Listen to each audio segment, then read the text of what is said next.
Analysts say any fighting would have a devastating consequence for the Korean Peninsula. It would also likely impact every other country in the region. To find out more about all of this, we're joined now by Myung-Koo Kang. He's a professor of political science at Baruch College.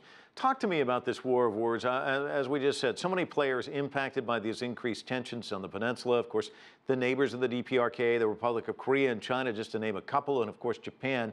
Obviously, they have to be pretty uneasy with this kind of back and forth between Donald Trump and Kim Jong-un. Right. So right now, everybody needs to calm down, especially here in the United States. Donald Trump made some, volatile comments yesterday, but I think it's not a good way of dealing with the North Korean regime or dealing with the current, crisis situation. As we know right now, North Korean regime respond to the President Trump's, word in a very strong way, and an attempt to, announce that it would target Guam. But what we have to notice from North Koreans' announcement is that North Korea did not want it to attack the American bases located in Guam, but 30 or 40 kilometers away from Guam. So the basic message here is that North Korean regime wants to talk, and North Korean regime wants to basically recognize as a nuclear power and wanted to normalize diplomatic, talks and achieving, peace treaty with the United States. So we need to read the hidden message from North Korean threat. And going back to the basics, under this kind of, crisis or uncertain situation, we need to think about basic issues and basic questions. For instance, why does North Korea want to develop nuclear weapons? Do they really want to conquer the United States? I don't think such kind of scenario is quite plausible and realistic estimation what's going on right now. For instance, we need to look at North Korean regime's basic characteristics. North Korean regime basically built on anti-Americanism after the Korean War, and all those underground tunnels and the missile facilities in preparation for American airstrikes. So we need to think about the regime itself. Of course, the North Korean leader Kim Jong-un may be a crazy guy, but we need to respect the regime's resiliency, and all those people living in Pyongyang, 2.5 million people, and 10% of North Korean people are the members of North Korean Workers' Party, and they are enjoying really privileged life and the power. And then Kim Jong-un also enjoy absolute power in North Korea. So in terms of attacking South Korea or Japan or United States, North Korean regime is fully aware of that. It's a kind of suicide.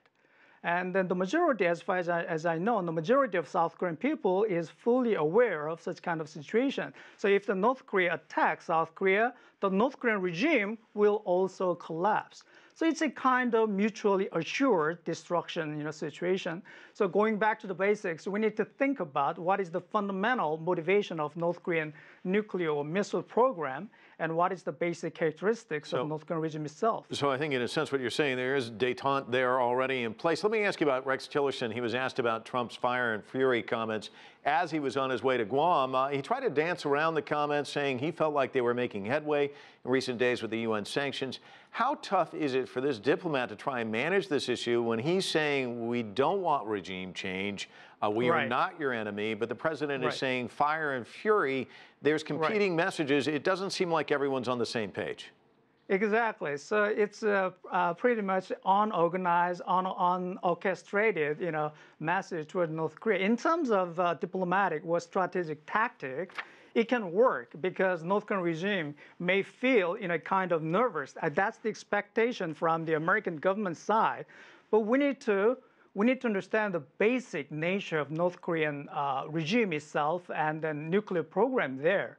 For instance, North Korean Workers' Party's platform and even the Constitution made it quite clear North Korean regime will develop nuclear weapon, and nuclear-armed North Korea is the future of our nation. So without changing the Constitution and the party platform of the North Korean Workers' Party, we cannot expect that North Korean regime will give up nuclear or missile development program in return for certain kind of economic benefit or certain kind of carrots. So I think we need to basically understand that, acknowledge the basic nature that the North Korean nuclear program is a kind. If I use an analogy, let me give you an analogy. It's a kind of analogy. North Korean regime crossed the bridge and they burned down the bridge, so they cannot go back to the past. So that's the current situation. All right, Myung-Koo Kang joining us from Boston. Thanks so much.